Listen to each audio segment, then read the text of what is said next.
Baik, selamat sore pemirsa podcast Saya Urai yang saya cintai dimanapun Anda berada.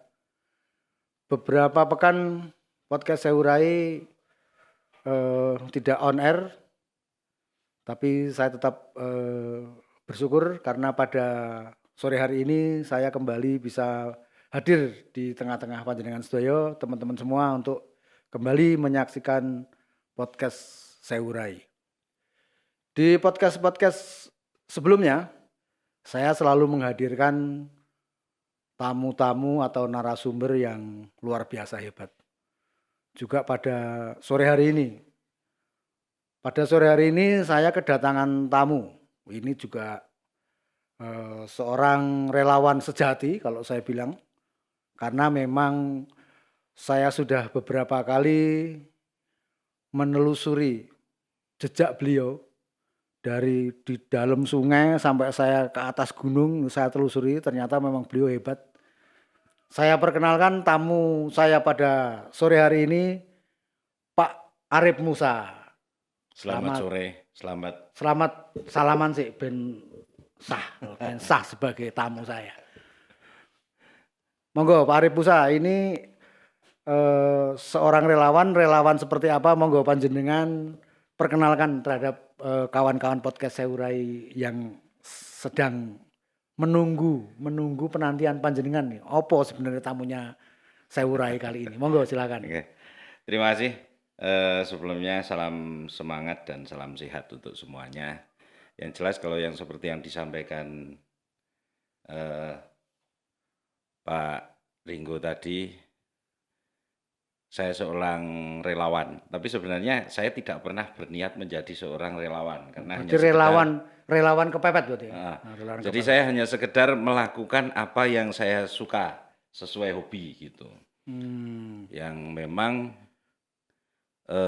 kebanyakan memang karena hobi saya sudah di hutan, di gunung dan di sungai, akhirnya ya kegiatan-kegiatan saya seolah-olah hanya mengurus hal-hal yang menurut orang lain tidak ada manfaatnya dan tidak masuk akal gitu. Iya, betul. Itulah. Saya coba tetap melakukan itu sekalipun banyak pihak mengatakan apa ya mungkin. Gunane iki apa nek ngalas gitu. Tapi akhirnya di beberapa tempat banyak teman-teman yang alhamdulillah juga ikut belajar.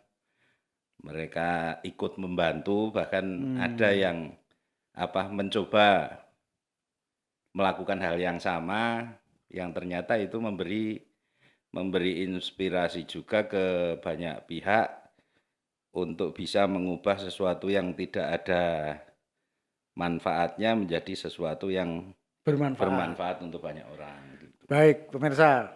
Jadi saya mengenal beliau ini, Pak Arif Musa ini, tapi biasa saya panggil Pak D. Saya biasa manggil beliau Pak D. Suatu ketika saya mendengar isu-isu, wah ini orang ini wong alasan, wong orang digawean, wong apa ya istilahnya hampir bisa dikatakan hobinya tidak masuk akal. Kenapa orang-orang memandang seperti itu? Setelah saya telusuri ternyata benar.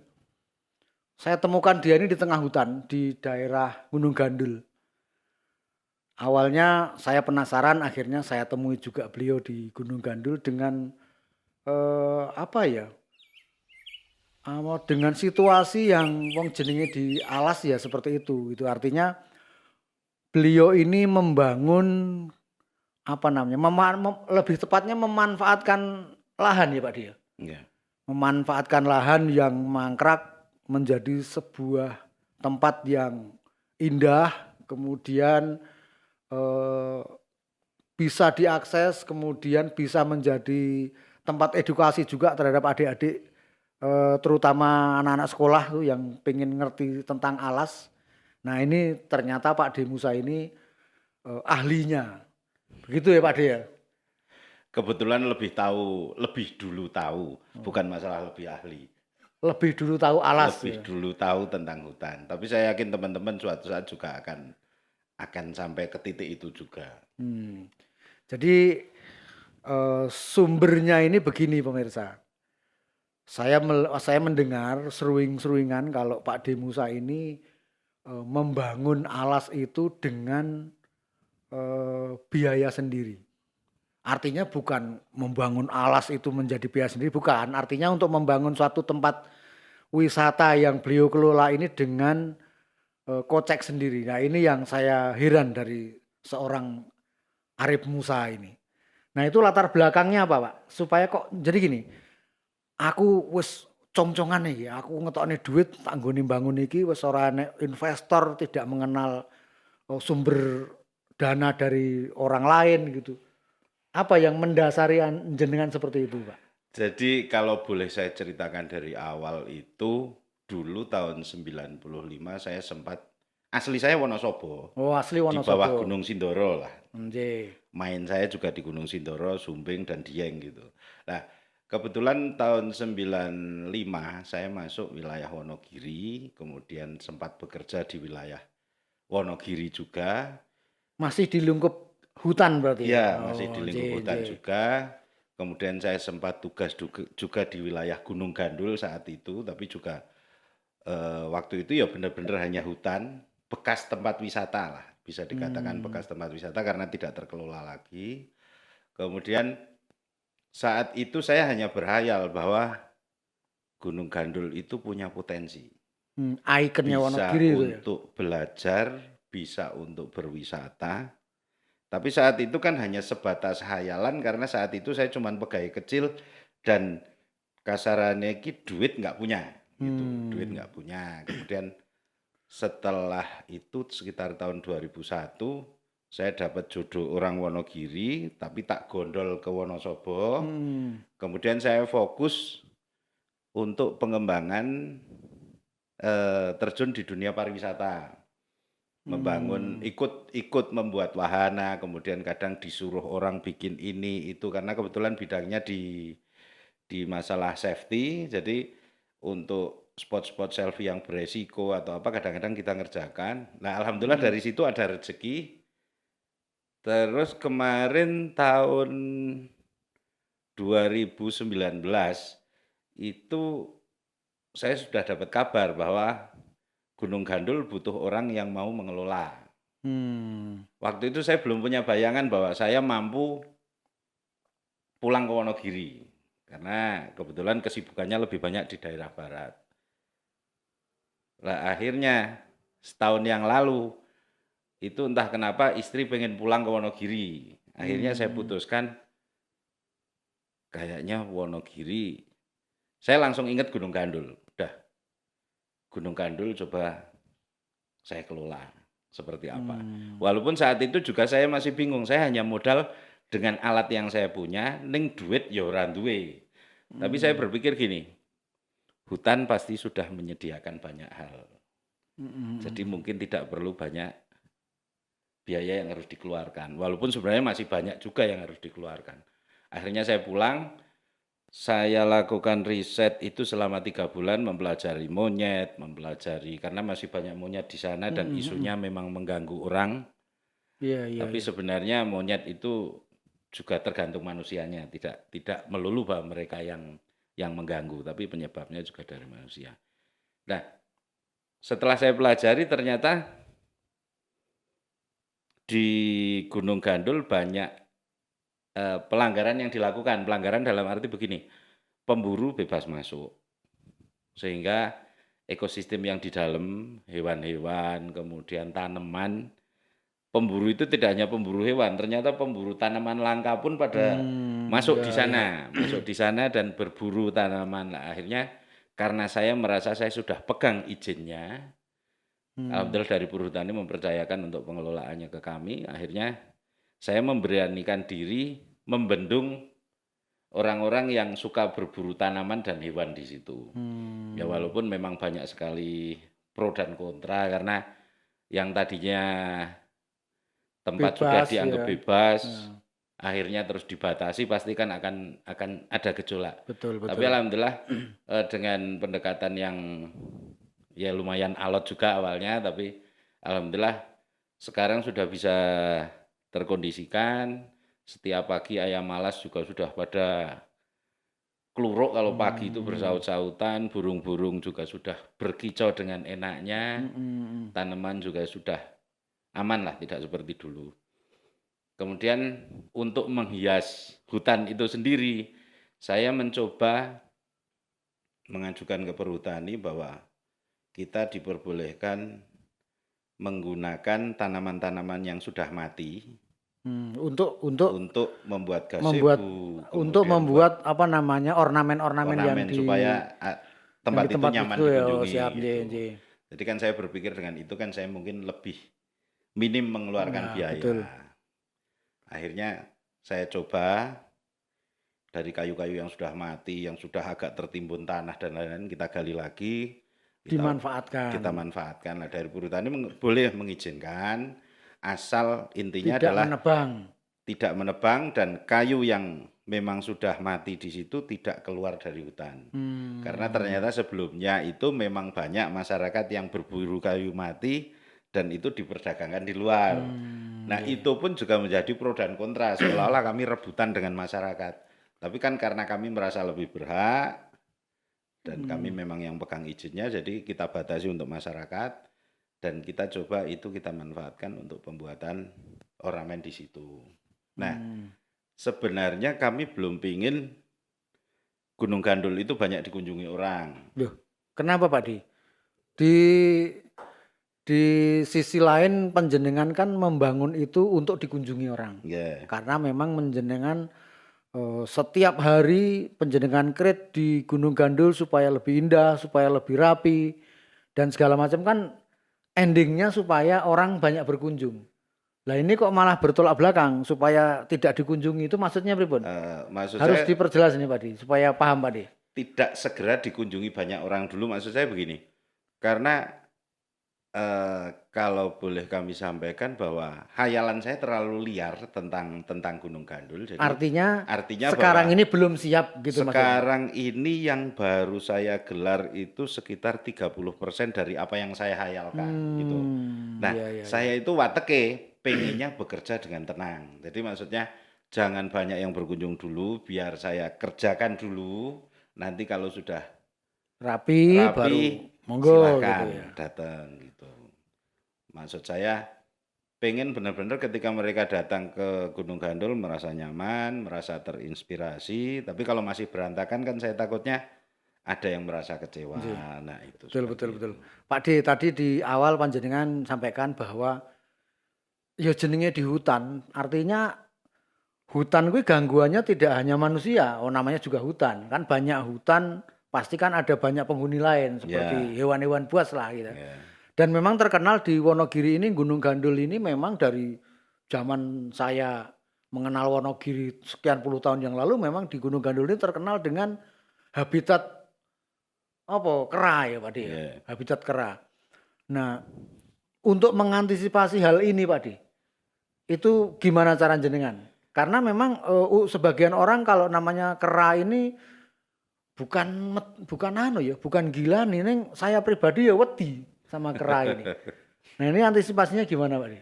Jadi seperti yang saya sampaikan tadi di awal bahwa saya sudah sempat lakukan riset tentang monyet. Ternyata monyet itu di situ punya karakter, punya kebiasaan begini. Setiap melihat sesuatu yang terbungkus dengan kantong plastik, apapun isinya, dia akan berusaha mengambil. Kantong kresek gitu Pak? Kresek, gitu.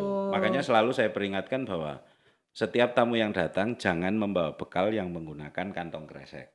Nah, itu penyebabnya ketika saya pelajari adalah itu dari kesalahan masyarakat juga. Jadi dulu sering membuang sisa makanan atau sampah di pinggir hutan menggunakan kresek. Paham. Jadi kan itu tertanam di pikiran monyet ya, di memorinya monyet tertanam bahwa setiap kresek pasti makanan. Karena pernah itu saya coba di beberapa hari ketika saya riset di sana. Di beberapa titik saya nyantol ke tas kresek yang saya isi batu. Kemudian ada yang saya isi sampah. Terus ada tas kain yang saya isi makanan, roti, tapi saya bungkus plastik, jadi tidak berbau di dalam. Semua kresek yang saya gantung hilang semua. Kecuali yang kecuali kain. tas yang kain tidak hilang. Ini ilmu pemirsa. Berarti monyet memang akan lebih tertarik dengan yang terbungkus kresek. Nah, saya temukan kenapa itu penyebabnya adalah masyarakat, itu ketika awal saya membersihkan area bawah Gunung Gandul yang rencana untuk rest area, Iya, betul. Yang pasar itu Pak ya. ternyata itu di situ banyak sekali kantong plastik tertimbun tanah, tertimbun daun-daun. Jadi di situ sempat dijadikan tempat sampah. Nah, kemungkinan sebabnya adalah itu. Jadi sering membuang sampah di pinggir hutan, isinya sisa makanan. Mungkin maksudnya memberi makan, cuman dengan cara yang salah. Akhirnya kan memorinya monyet mencatat bahwa kresek pasti makanan. Gitu. Baik pemirsa, jadi itu pengalaman juga, ilmu juga dari Pak Demusa ini yang memang sudah ikut selama 3 bulan menjadi habitatnya monyet. Jadi sempat jadi habitat monyet selama 3 bulan. Jadi artinya ini ilmu teman-teman. Intinya kalau ke tempat-tempat, ya tidak hanya Gunung Gandul ya Pak ya.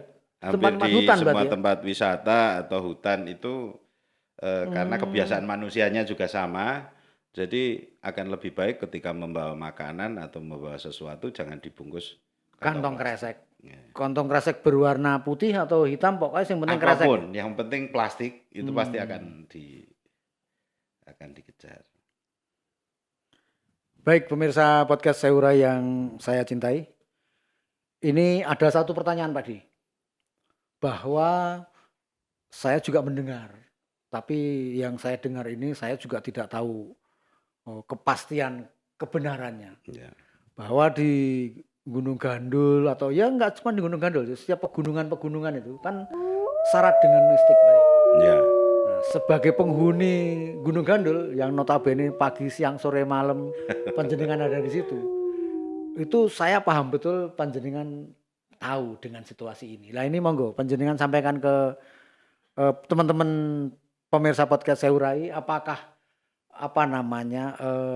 image pegunungan dan lain itu penuh dengan mistik itu pripun sebenarnya yang aslinya seperti apa? Sebenarnya kalau kita ngomong tentang mistik itu ya hampir semua tempat itu ada mistiknya.